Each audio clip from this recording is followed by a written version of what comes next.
L, M और N तीनों partners हैं और प्रॉफिट शेयर किया करते हैं आपस में इन द रेशियो 5:3:2।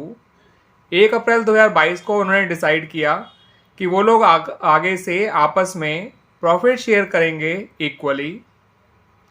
ठीक है बच्चों, तो पुराना रेशियो तो उनका है 5:3:2। 1 अप्रैल 2022 से उनका फ्यूचर रेशियो हो जाएगा आपस का 1:1:1 यानी इक्वली।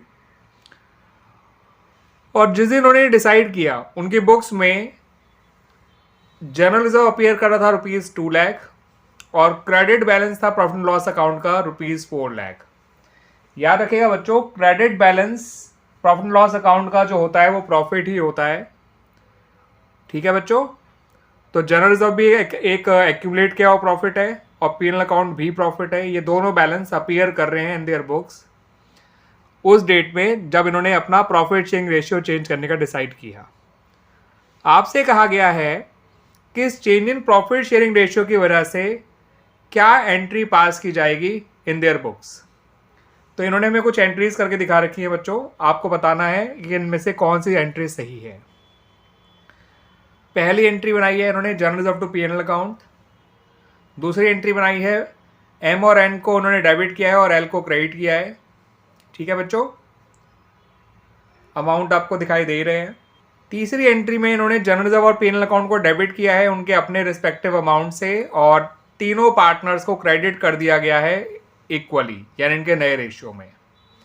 और चौथी एंट्री में इन्होंने जनरल रिजर्व को और पीएनएल अकाउंट को तो डेबिट किया है और एल, एम, एन तीनों को क्रेडिट किया है इन देयर ओल्ड रेशियो। तो बच्चों पहली एंट्री तो बिल्कुल गलत थी, जनरल रिजर्व डेबिट और PNL account credit.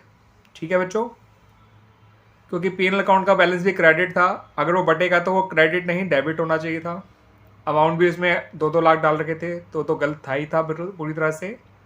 Second entry जो एडजस्टमेंट एंट्री करी गई है, एडजस्टमेंट एंट्री करनी ही नहीं है क्योंकि क्वेश्चन में कहीं नहीं कहा गया कि वो जनरल रिजर्व और पीएनएल अकाउंट को डिस्ट्रीब्यूट नहीं करना चाहते, तो ऐसे में उन्हें बांटना ही पड़ेगा। अब एंट्री नंबर सी है तो सही, मगर जो उन्होंने एंट्री नंबर सी में जनरल रिजर्व और प्रॉफिट लॉस अकाउंट को बांटा है वो बांटा है in the new ratio of the partners. लेकिन क्योंकि ये दोनों पुराने प्रॉफिट्स हैं, पुराने प्रॉफिट में से बनाया हुआ प्रॉफिट है, रिजर्व है जनरल रिजर्व, और पीएनएल अकाउंट भी फर्म का पहले से ही एक्यूमुलेट किया हुआ प्रॉफिट है, तो अगर ये बांटे जाते हैं तो ये पार्टनर्स के ओल्ड रेशियो में बांटे जाते हैं, ना कि उनके नए रेशियो में। तो इसका मतलब ये हुआ कि जो ऑप्शन नंबर डी है वो बिल्कुल ठीक है, क्योंकि यहाँ पर उनके पुराने रेशियो में ही बांटा गया है जो कि 5:3:2 है। और जनरल रिजर्व बांटेंगे तो वो डेबिट हो जाएगा, पीएनएल अकाउंट के क्रेडिट बैलेंस को बांटेंगे तो वो भी डेबिट हो जाएगा, और पार्टनर्स जो हैं वो क्रेडिट हो जाएंगे in their old profit sharing ratio. ठीक है बच्चों, तो इस बात का ध्यान रखिएगा। The right answer is option number D. Clear बच्चों?